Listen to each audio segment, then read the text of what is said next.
the highlight of the evening. We have Jay today with us, all the way from Singapore. Thank you very much, Jay, for joining in. He's a professional nature and wildlife photographer, originally, if I'm not mistaken, from India and now based in Singapore. And he's also a documentary filmmaker. Um, uh, he was recognized as the National Geographic Nature Photographer for the year 2017, also as the Singapore Wildlife Photographer of the Year. So his work has been published by National Geographic, BBC, and several other international magazines.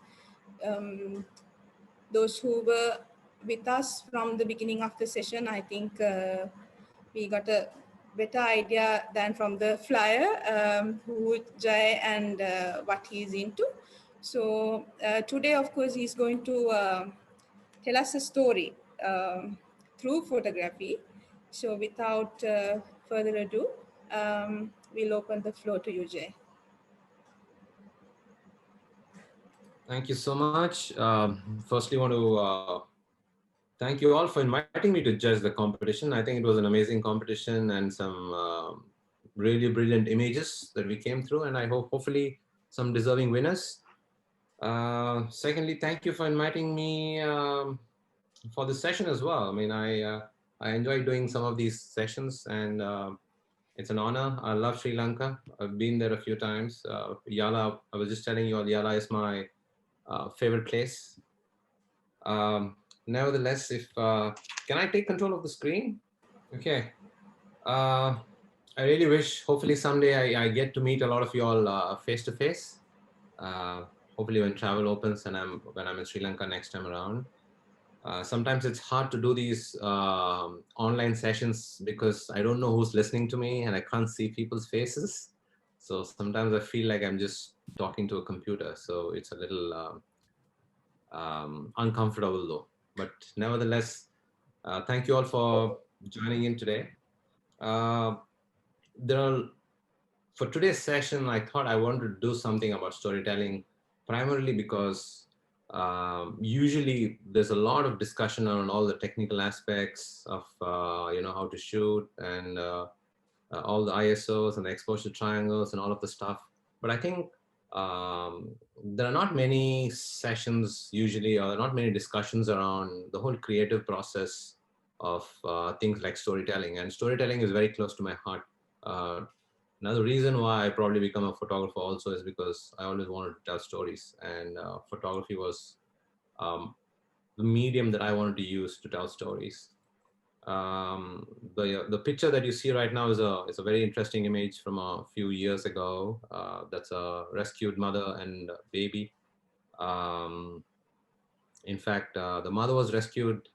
I think, from what I understand, this female's parents were killed in front of her eyes. She was later on rehabilitated and released, and now she's a mother of another baby. So it's one of my favorite images, because every time I visit Borneo, I make it a point to meet this mother and baby, and they've become quite friendly over the last few years. Okay, so moving on. So this is really not like any training programs that you usually see. This is more of a discussion. These are basically my ideas, my thoughts, or what goes on in my head when I'm framing or when I'm composing or when I'm doing my photography. So these are just some thoughts I thought I'll share with you all, because as a photography teacher, one thing that I consciously ensure that I don't do is to influence people to shoot the way I shoot.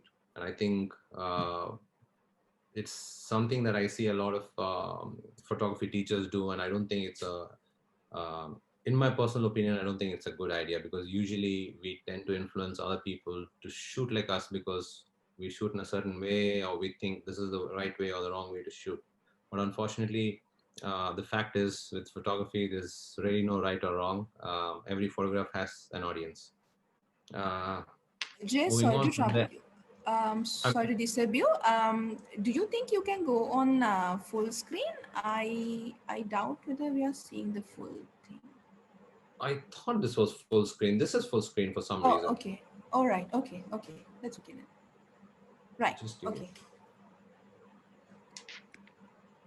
Okay, so these are basically my thoughts, what goes on in my head, my process of how I go about taking pictures. I thought I would just share that with you.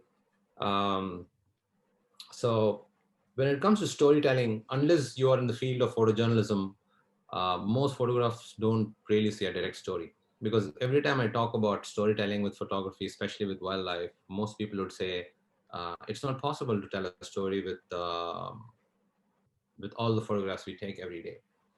Well, it's partially true and partially wrong. And the reason I say that is because uh,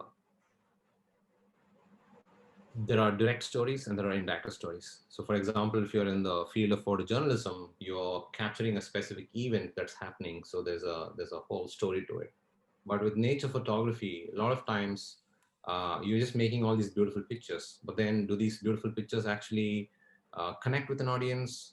Are people able to relate to these pictures?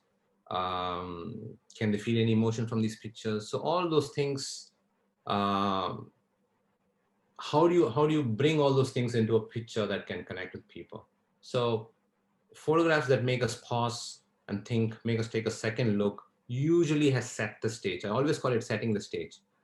So especially what I do in wildlife photography is if I'm taking a picture, what I'm only doing is setting the stage for the viewer to make his own story from what he's seeing from the picture. I'm not necessarily communicating a specific story all the time, unless, like I said, it's a specific event that I captured, which is maybe a historic event or something like that. So usually you're only setting the stage so the viewer who's seeing the picture makes his own assumptions, own theories, own stories from the photos that you're showing them. So I think, just give me a second. I'm just going to try and bring down the corner window. It's kind of distracting for me. I'm sorry. Okay. A photograph in most cases is much more abstract than a simple linear story. So this is something you can see on the screen as well. Hopefully this will be available in the form of a video later on for you all to see. So a lot of it happens in the mind of the viewer, and every viewer is different. All of us have our own experiences, own backgrounds, how we were brought up. Everything matters because when we look at certain pictures, subconsciously, all these aspects play a role in how you view the world. Not necessarily pictures, how you view the world or how you do anything in your life. So depending on the viewer's past experiences and personality, the story could be different. For example, this picture. Um, let's say I show you this picture, and if I ask 10 different people what they thought when they saw this picture, 10 different people usually had 10 different things to say about the picture. So coming back, setting the stage. So what do I mean by setting the stage? Again, some of my thoughts. I'm sure you've uh, heard this a million times, as most of you all are photographers out there. A picture is worth 1,000 words. Open and close stories, capturing emotions, right? Evoke strong emotions in the viewer's mind. Colors. How do you play with colors? Warm colors, cold colors. Uh, do they have an effect on the image, and do they have an effect on the viewer who's actually going to see your image? Maybe, maybe not. We'll talk about it later. Keen observation and understanding animal behavior is key to storytelling. So I think it's probably pretty consistent with most journals of photography. And one of the hardest thing I face with nature photography or wildlife photography is pretty much nothing is in our control. Light is not in my control. The subject is not in my control. Where I'm standing, how I'm standing, the weather conditions are not in our control. So pretty much we are playing in a zone or a space where you have zero control over everything, but you still trying to see how you can do the best of it and come up with some amazing images. Everybody talks about be original, right? Be original, don't copy. So what does that mean, right? How do you give a personal touch? How do you be a little more creative? Um, keep visual distractions to a minimum when you want to highlight a specific subject. So these are things that you probably heard so many times from so many people. But again, these are just some of my thoughts. These are not necessarily a structured program. Something that I like to talk about, the eyes. The eyes are the windows to the soul. I'm sure you've heard this as well a million times. For me, wildlife is very intimate. So a lot of times, it's when I'm in the personal space of an animal, it's my relationship with the animal. It's a very, at least personally for me, it's a very intimate feeling. So the next question would be, how do you translate that intimacy between you and the subject you're photographing into your pictures? That is something you want to think about. Feel is important for me. Mood is important for me.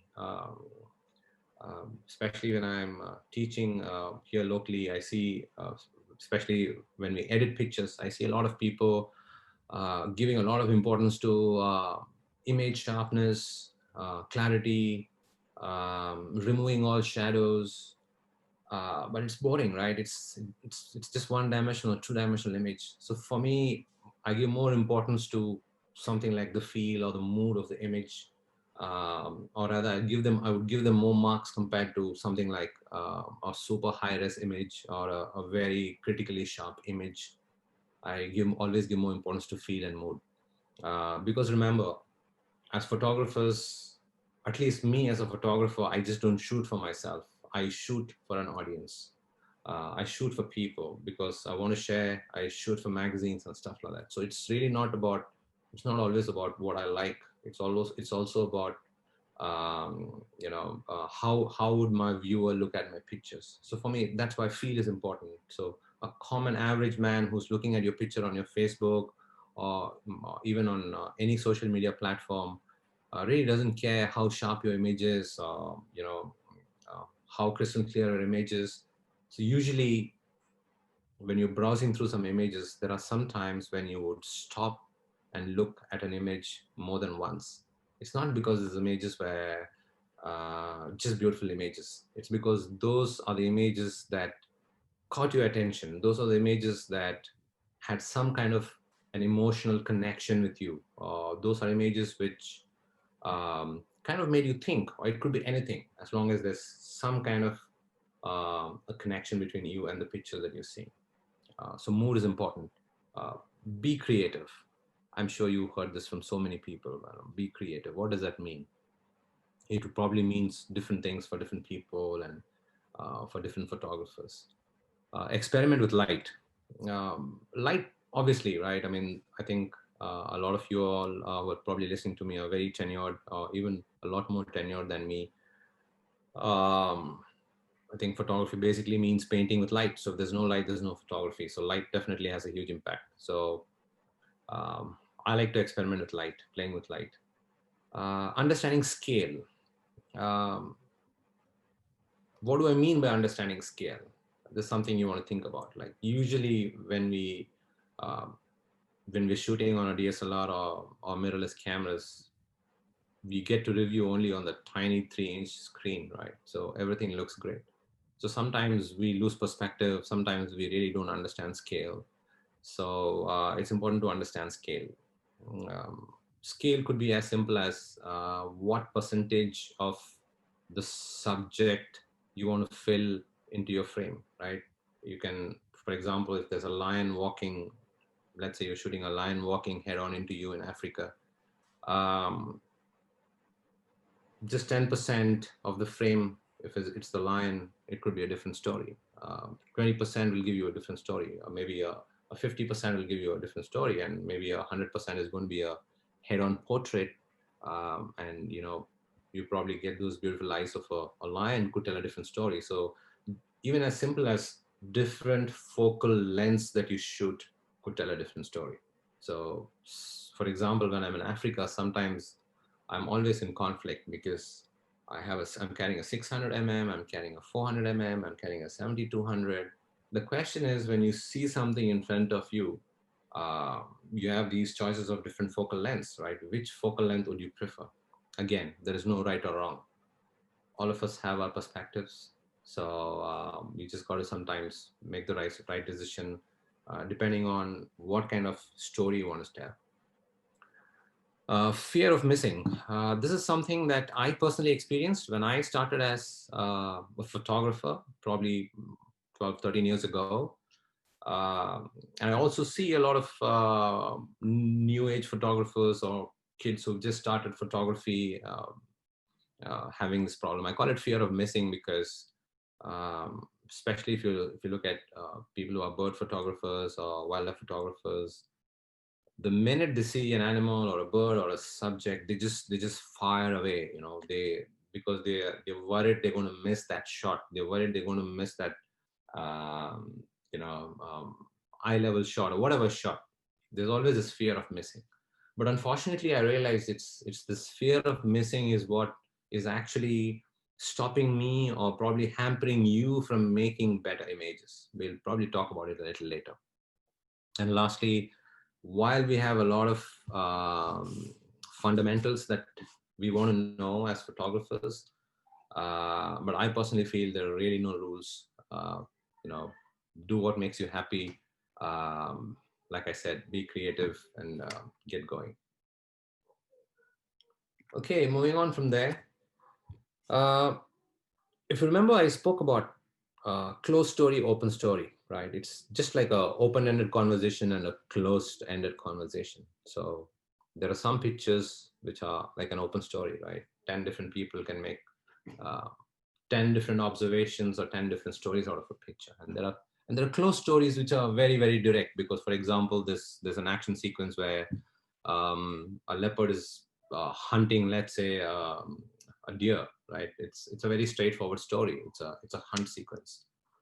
Any guesses? Okay, I'm sorry, I forgot that the audience cannot respond to me. So this, That's okay. this If you want it to be interactive, that's okay. Perfectly okay, Jay. because, yeah, because usually, when I do like classroom sessions, I ask people what they see on the picture. So this is actually one of my favorite pictures, because this picture is uh, from 2000, if I'm correct, uh, probably from 2013 or so.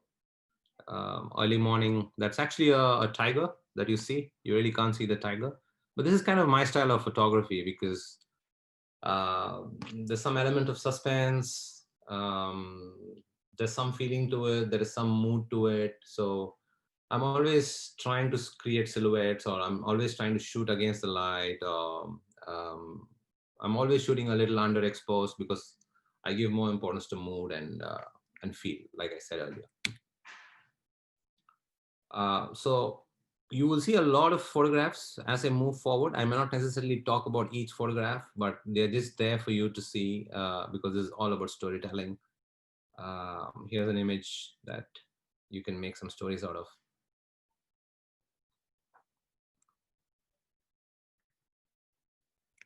Let me know if I'm going very fast. I'll probably slow down. Okay, so I think these are some latest projects I wanted to share. So recently in Singapore, I was doing a project it was a commercial project for a company called Temasek.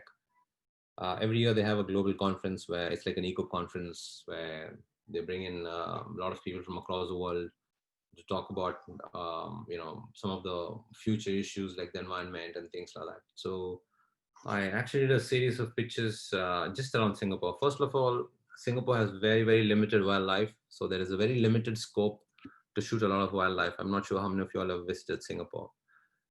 It's a very, very tiny island. We technically don't have any mammals in this country, mostly a few species of birds.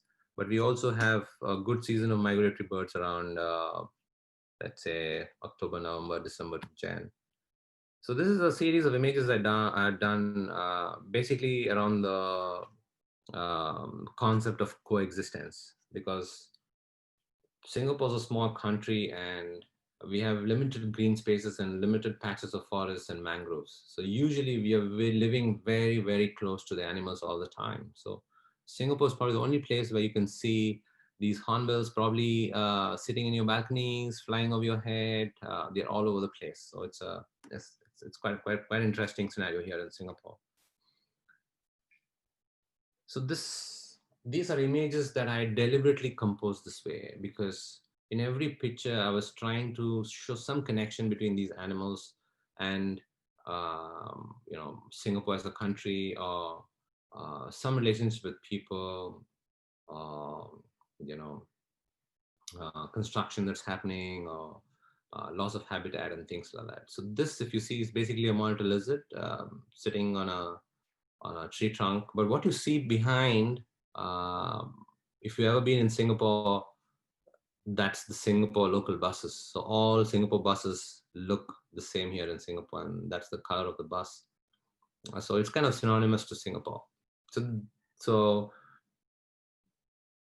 what's also interesting about storytelling is uh, people pay me to create these images. So there's a whole creative process because it's hard to create these images by chance. You can't just go there to the park and make these images. So a lot of times for storytelling, you got to really be sure about what is the story you want to say.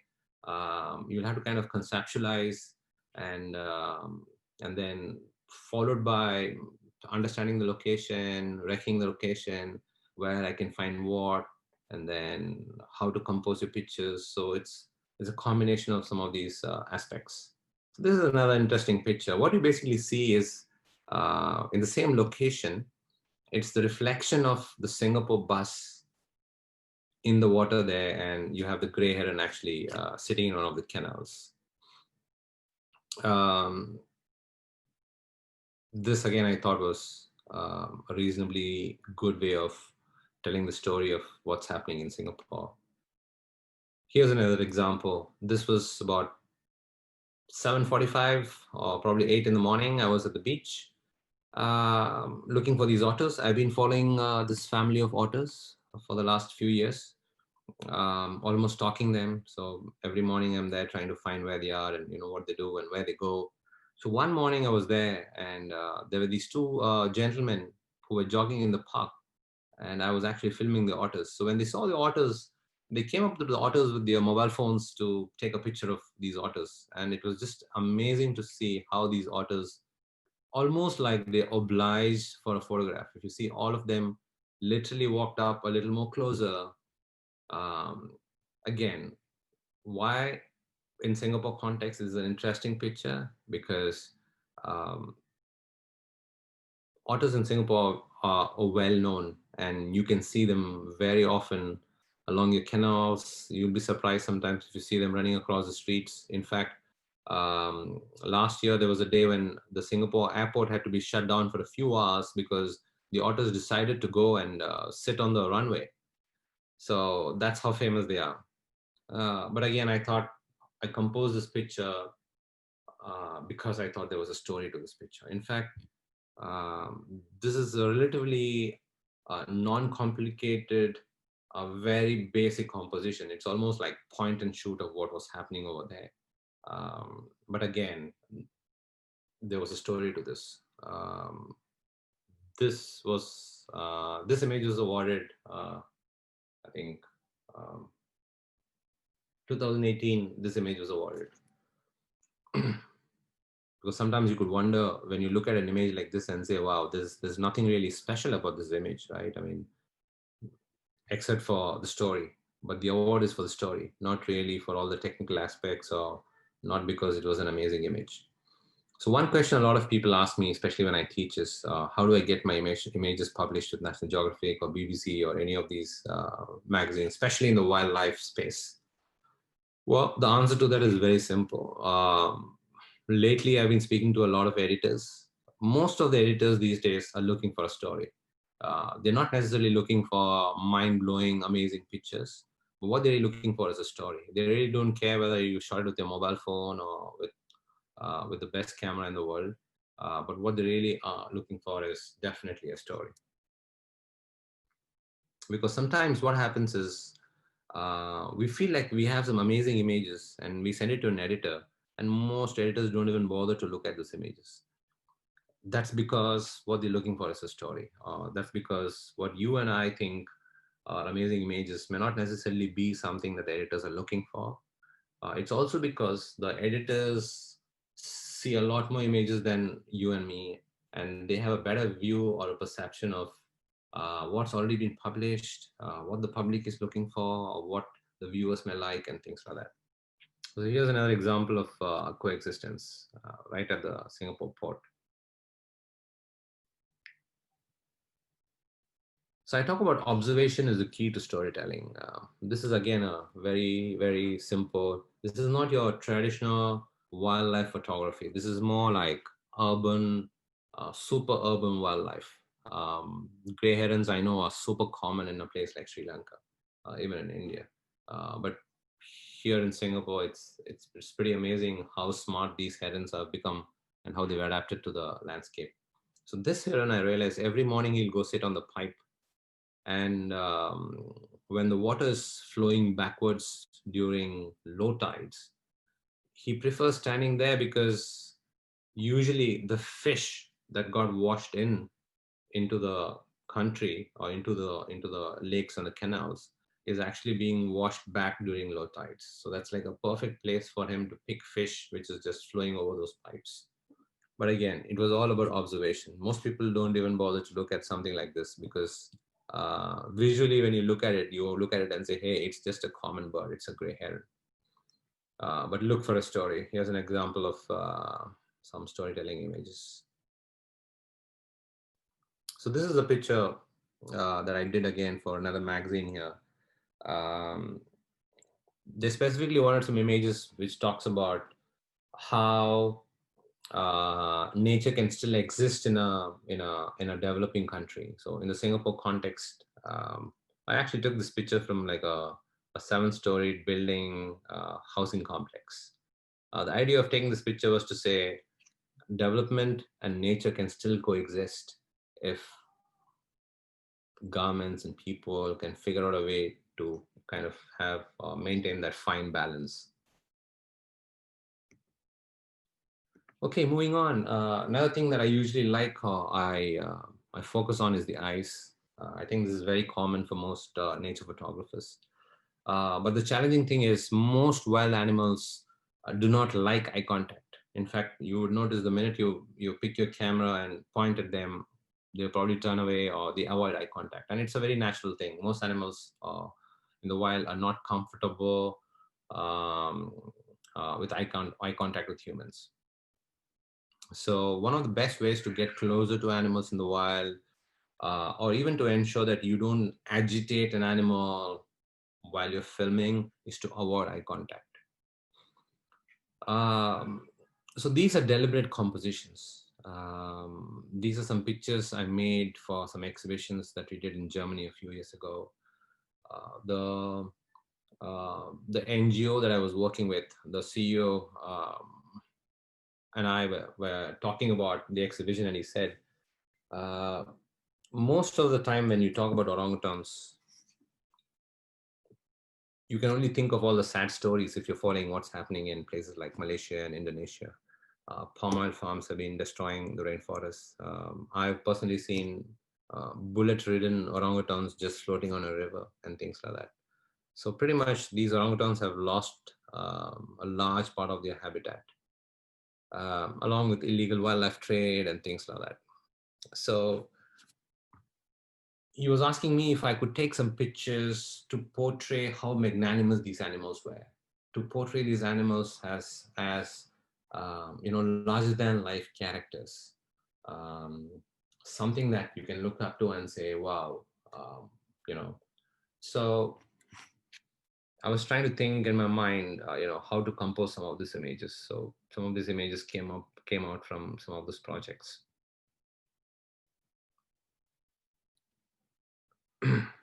The eyes are powerful and always draw your viewers attention. So if you can work around the eyes, your images automatically be a little more magical. So this is something I always talk about, especially to wildlife photographers. I think first, as wildlife photographers, if we become better naturalists, our photographs will start looking a lot better, and we will start photographing um, probably in a different context or in a different manner. If you look at it, some of the world's best photographers are also amazing naturalists. And the reason why they're able to capture those amazing moments is also because of their strong understanding of animal behavior. So they kind of almost like your ability to anticipate what the animal might do or how they behave is a lot higher. So you have a higher chance of more creative, successful moments that you would capture if you spend more time observing some of these creatures in the wild. Okay, this is again a deliberate composition, and the reason why I said a deliberate composition is this leopard was actually walking in the open field. I could have taken a lot of pictures of the leopard in the open field, but then it's boring because we've already seen like a million images for that. So I saw an entire patch of lantana bushes there. So I was waiting for the leopard because the lantana bushes are almost as tall as the leopard. So I was waiting for the leopard to come across the lantana bushes so I could kind of get some images through the lantana bushes. Uh, so you kind of get a feel like, you know, like the leopard is watching you from behind the bushes.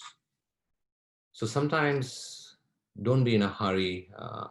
Try and get over that fear of fear of missing. You know, you're constantly worried about, oh, I'm going to miss that shot. I think if you relax a little bit, take a deep breath, and get over that fear, you'll probably start making better images as a wildlife photographer.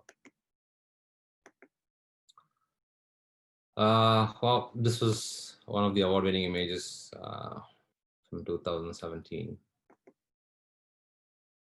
So here are some examples of what I was talking about, the exhibition that we did in Germany.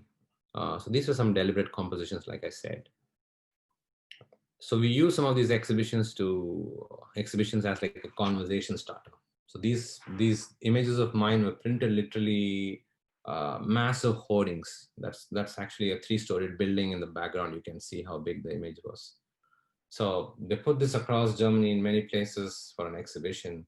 So a lot of people, when they look at these images, they want to know more about it. So it's more like a conversation. That's a way of trying to connect with people or creating awareness, because a lot of people look at these pictures. Some of them have not even seen an orangutan, or they don't even know an animal like this exists. So they look at these pictures, and then um, it gives you an opportunity to start a conversation of what's happening in Borneo and how people could help with conservation and fundraising and things like that.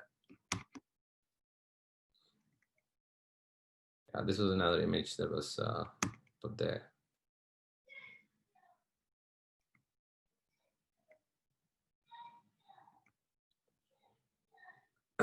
So I was just talking about focal length. I think the most in thing right now with most wildlife photographers I see is using wide angle for wildlife photography. It's hard. I mean, obviously you can't do a wide angle shot like this with a tiger. You would probably get killed, or a leopard. You'll probably get killed. So wide angle is amazing when you experiment with it, but you'll have to see. Um, you have to choose your right subjects to do something like that. These are black-crested macaques from Indonesia. Right in the corner, uh, there's all volcanic soil, so you can see the sand is black in color. Um, that's again from Borneo. I'm not sure if you've seen this monkey. If you ever visit India, you should probably go see this one. It's a very special one. I think there are a few thousands left, um, loss of habitat and broken habitats. This is a lion tail macaque. That's a mud skipper. I'm not sure if many of you all have shot mud skippers. I love mud skippers. They are absolutely adorable animals. So here's an example of what I meant by intimate moments between you and the animal, and then how you try and capture those intimate moments. So this particular one was interesting because we were almost playing hide and seek from each other. Body language. capturing body language of wild animals is again another way of making some interesting pictures. Here's an example of how you can be minimalistic, right? Sometimes the advantage of having less in a frame also creates curiosity. This is an image from Japan, I think from 2018 or 2019. Expressions. This image just last week won an award at the uh, Monochrome Awards. So I did a black and white version of this. So just I think yesterday, day before yesterday, I got the results and the award. Um, Again, it took me almost 7 days to get just this picture and this expression. I followed these black-crested macaques from 6 in the morning to 6 in the evening, literally for 7 days, because I was also shooting a documentary at the time. So I wanted to create something unique and different. It's almost human-like, you know. Okay, in the interest of time, I know we have limited time, and this is a subject that I can go on, and there are so many things we could discuss, but I'll probably browse through some of the images. So colors, right? Be creative with your compositions. I mean, I don't have to tell you. A lot of you all, based on the competition that I judged, I think most of you all already understand colors. So I'm sure some of you all know about this as well, right? Red, green, and blue, and combinations of these usually give us the other colors. In fact, they're also the basis of a camera's sensor. Every pixel which is there inside a sensor usually either captures red, green, or blue light.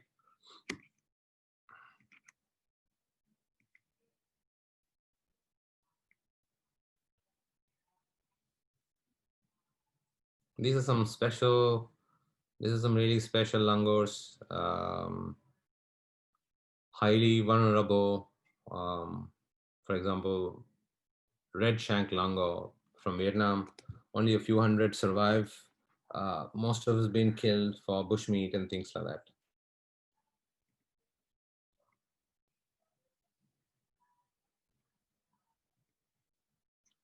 Habitat is important. So I'm a big fan of habitat images, and I always kind of influence people to shoot more habitat images, because a lot of us talk about how we want our photographs, or sometimes we tell people that when people look at my pictures, they should be able to relive the moment that I lived when I was taking the picture. But that's not possible if you're shooting portraits all the time. So habitat images is the way to go. I think the current trend is all about habitat images. I think people have come one full circle. That's a very rare langur from Vietnam again. Only 215, 250 as of last year. Only 250 monkeys are alive in a limestone mountain in a wetland reserve. Pretty much, these monkeys are moving towards extinction very soon. Here's another habitat shot of a stellar eagle from Japan. So this is something I always tell people, especially when you're out there. Sometimes, as photographers, I think uh, you have to step back, take a few seconds, and you know, just absorb what is there right in front of you before you start taking pictures. Because if you're in a hurry, for example, you saw a bird, you saw a leopard coming in, if you're in a hurry, all your focus is just going to be on the subject, and you kind of forget the whole landscape and those all those other beautiful colors and those elements that could have made your picture a lot more interesting. So sometimes, you know, step back, give it a few seconds, look at everything that's beautiful in front of you, absorb all that, and then decide what you want to shoot. So when you take those extra few minutes and observe before you shoot, your thinking changes. Probably you'll compose something different from what you've been doing all these days. Experiment with focal length. I don't have to tell you guys, so you probably understand what it means, right? There's a long lens perspective is boring after a point, because these days I think it's almost fashionable to carry a 600 lens as a wildlife photographer. So I think you can still create amazing images with just a 100 or a 200 lens. You don't really need a 600 lens all the time. Okay, help the viewer understand the scale. So this is again a red shank langur. Yes, this is a beautiful picture. A lot of people had not seen or didn't know about this langur. It took me almost 2 years to find these langurs in Vietnam, to even go find them and photograph them. But this is not what I saw. What you see in the picture, yes, some of you will say it's a very pretty langur, but scale is important. Why scale is important? Because like I said, I don't shoot for myself, I shoot for an audience. So sometimes I want the audience to uh,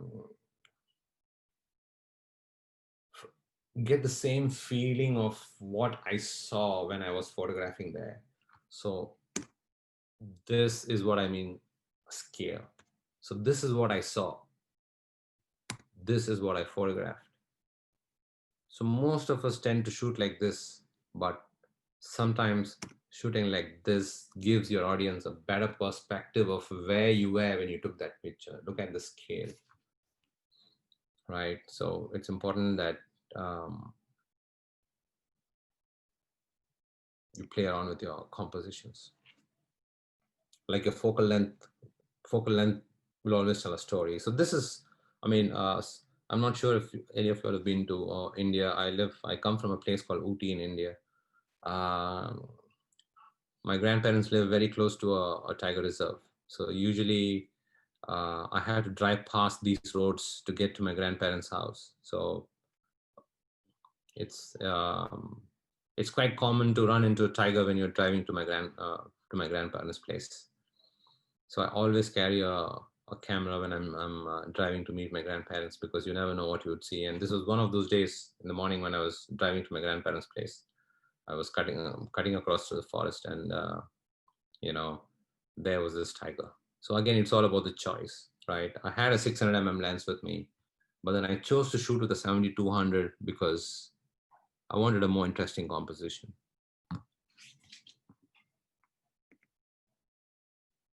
Here's a shot that I took with a 24 lens.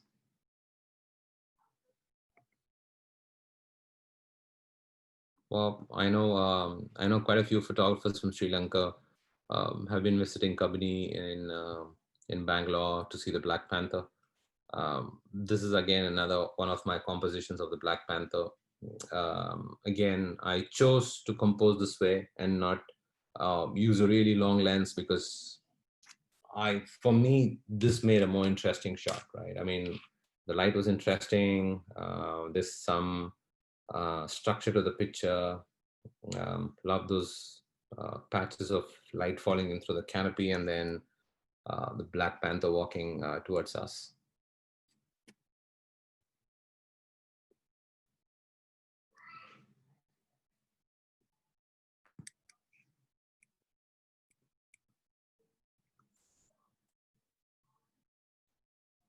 So I like to shoot birds like this. Not many people like to shoot birds like this. People would probably prefer to get really close and get a really nice shot of the kingfisher. But for me, I prefer compositions like this. It's a lot more interesting though. Sometimes when I'm composing as a wildlife photographer, I'm also thinking, will I put this picture on the wall of my house?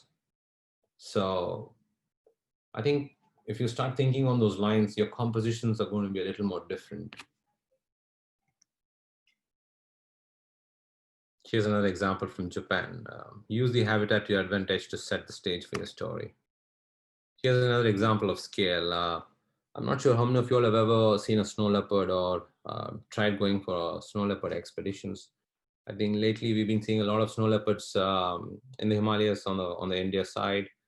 I think I did about 3 snow leopard expeditions so far. Here's an example of the scale. I mean, you just imagine uh, Himalayas is a completely different ball game altogether. It's hard to understand the landscape. It's almost like being in a desert. It's like a mirage. You think things are very close by, and you start walking and you realize they're like kilometers away. So it's sometimes hard to understand the scale. Here's an example of chaos. I'm sure a lot of you all have images like this from Africa.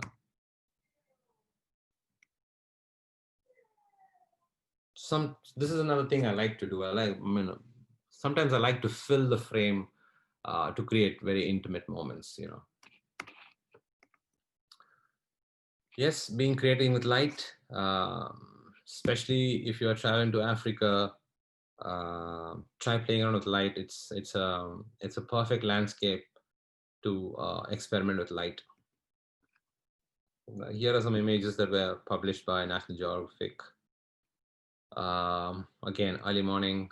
Uh, I love I love breaking the rules because usually I'm sure all of you will understand. Traditional photography tells you the light has to be, typically if you're shooting in a studio, right? I mean, the light is behind you, the subject is in front of you, but then it's okay to experiment when you're shooting wildlife.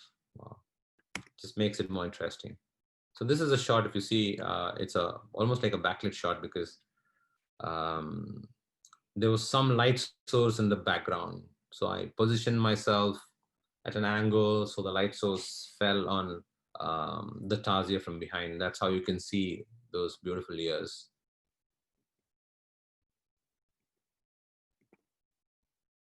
So these are some images from Japan.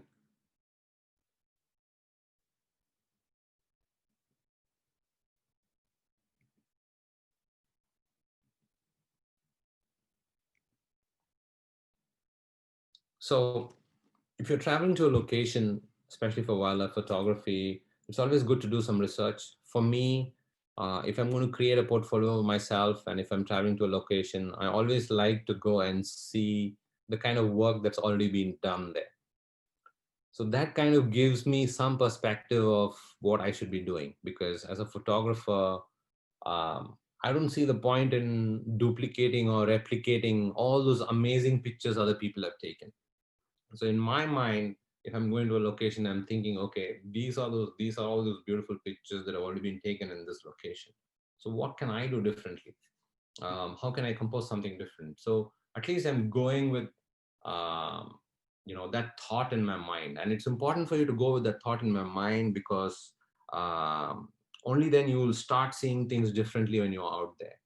Otherwise, it's almost like you will just fall back to the old methods, right? You minute you see a lion, you just want to just fire away with your long lenses.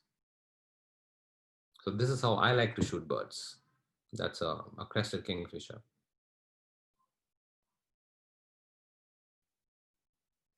Okay, perspective.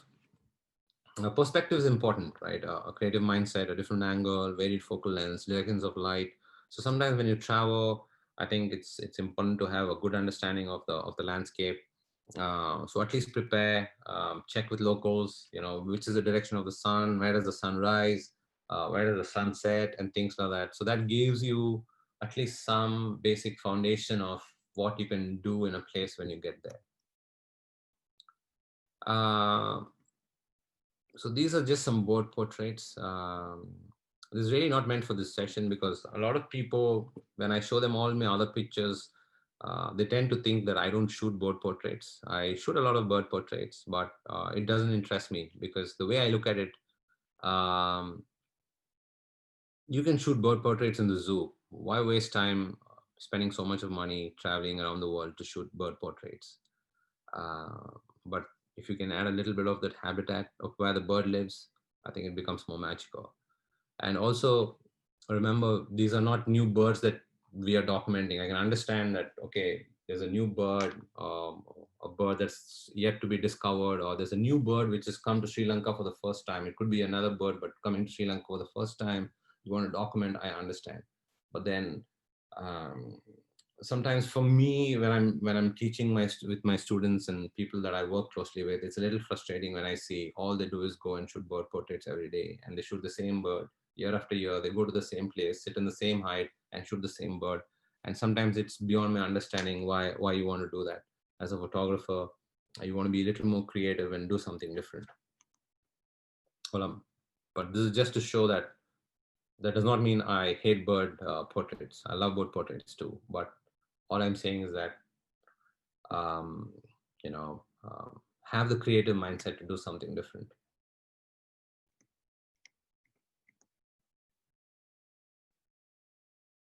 So this is another example of what I was trying to say, right?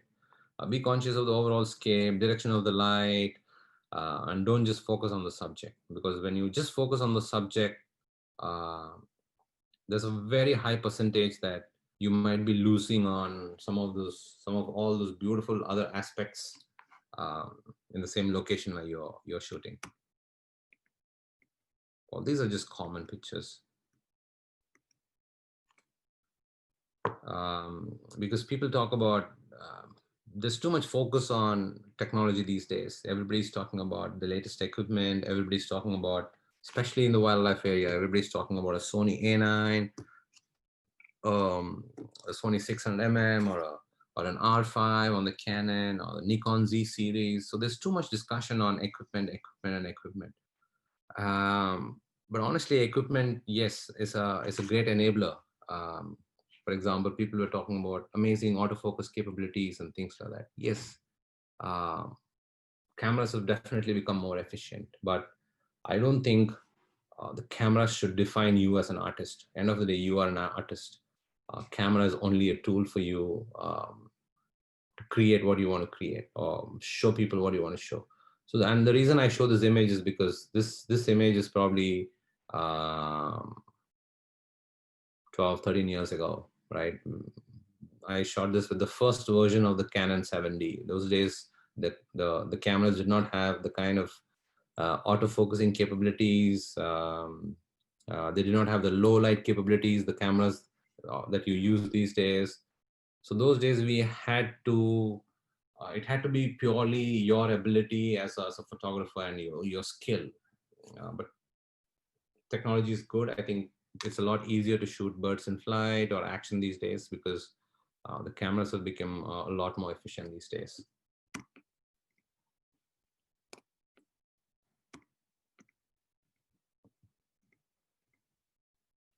So I like to, this is my style of bird photography. I like to compose images like this.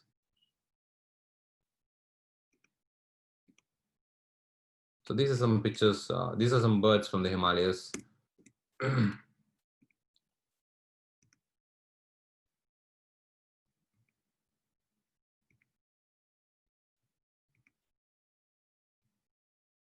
Okay, this is another image that was published, uh, I think 2018, probably 2018. Any guesses how I took this picture? I think you can type if you want. Okay, let's not waste time. So I shot this picture with a GoPro. You want to see how I shot this picture with a GoPro? That's how I shot this picture with a GoPro. Yeah, the whole concept of um, remote controlled cameras was relatively new. So this is something that I made.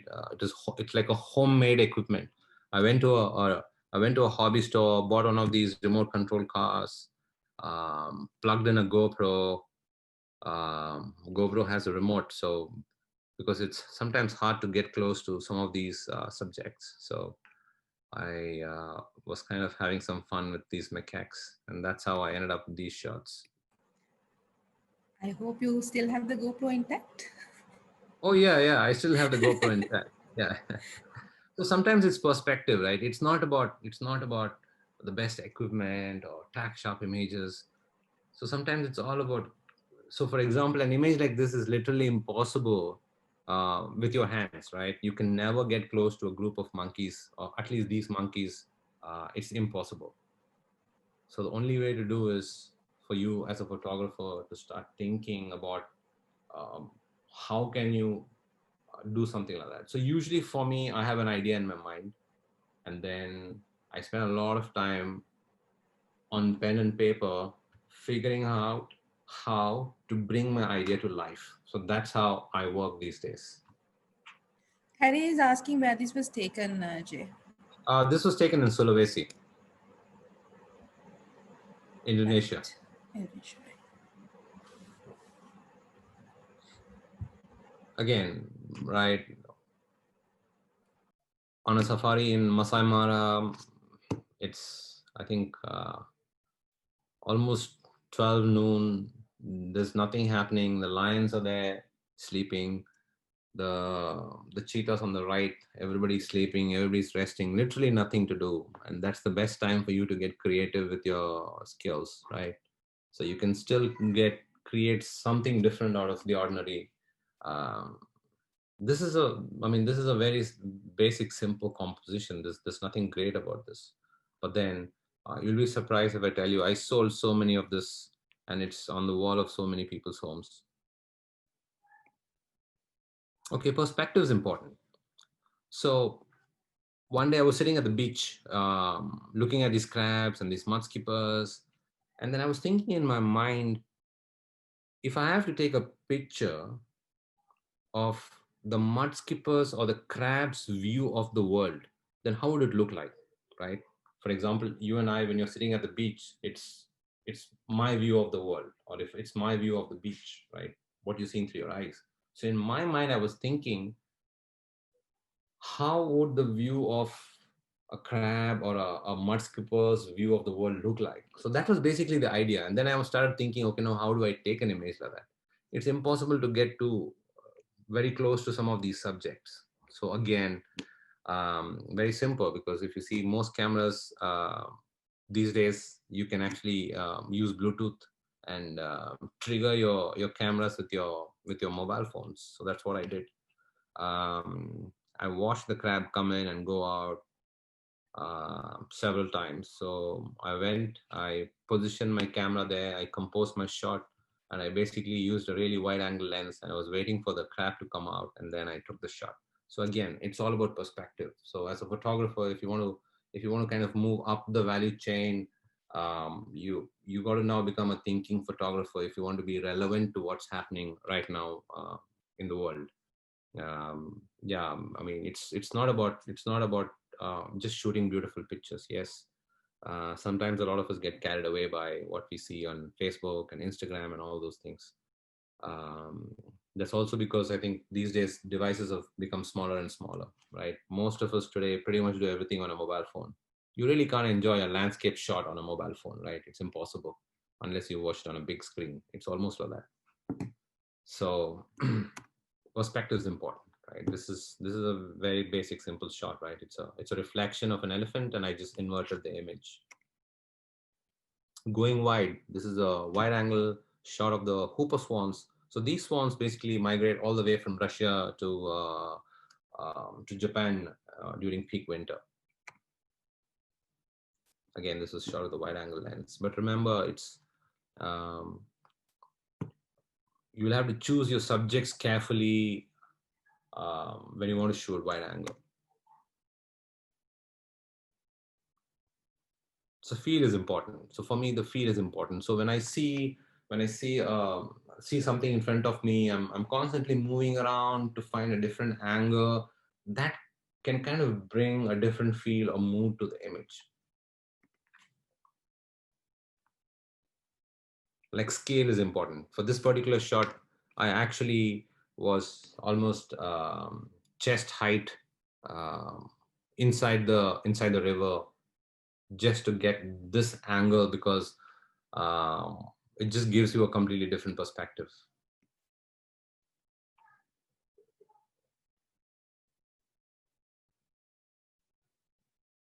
So these are deliberate compositions. I was on the left hand side of the tree where I could see the orangutan very clearly, but I already taken some shots. But now I'm thinking, okay, what do I do now, right? Because I want a different angle, a different story. So then I'm thinking, okay, let me go to the opposite side. The chances are, because this guy is constantly watching me, so I was hoping that he would watch me from through the trees, and he did exactly that. Mood is important. So don't over process your images. It's okay to have a lot of shadows uh, on your image. You don't have to remove all the shadows and make everything crystal clear. So that will problem sometimes kill the mood. So give more importance to the mood and feel.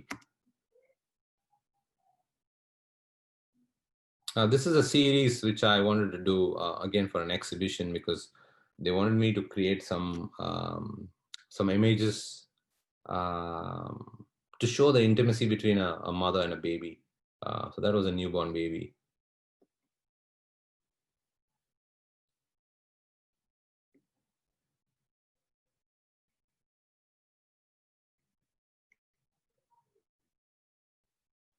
Okay, so I think this is just some commentary. Zoom out for a more complete story.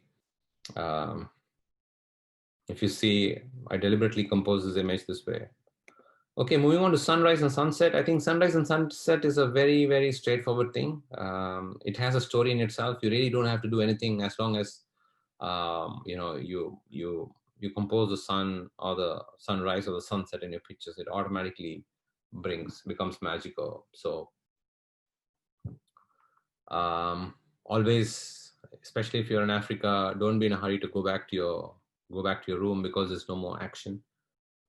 Wait for the sun to completely set, or try and get out there before sunrise. That's like the favorite time for me to shoot, during sunrise or sunset.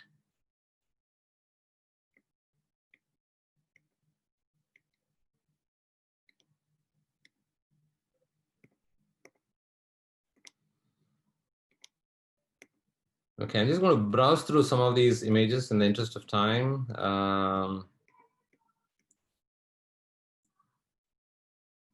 Any guesses what bird this is? It's quite famous though, and it's also the Sri Lankan frogmouth. So I think most of you all will know already. Okay, I think I'm sorry, there's some repetition of some slides.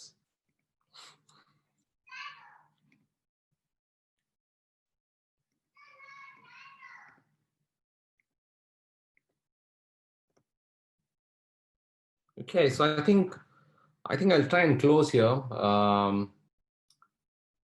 we can go on and on. So I want to leave you all by simply saying, um, end of the day, it's important to enjoy the process of photography and do what makes you happy. What I do is what makes me happy, so I hope you guys continue to do what makes you happy. Uh, because I see, when we start photography as a hobby, we started because we wanted to enjoy the whole process of photography as a photographer. But um, sometimes I feel a lot of us, after a point, really don't enjoy photography because um, we started putting too much pressure on ourselves. It's almost like you have to perform. It's almost like being back in the corporate world, right? I mean, it's almost like every day you have to perform. It's really not about the performance. So sometimes it's important for you to enjoy what you do. I think that'll automatically bring in good images, good stories to the people. So thank you all for patiently listening to my ideas and views. I'm happy to take any questions if you all have any questions.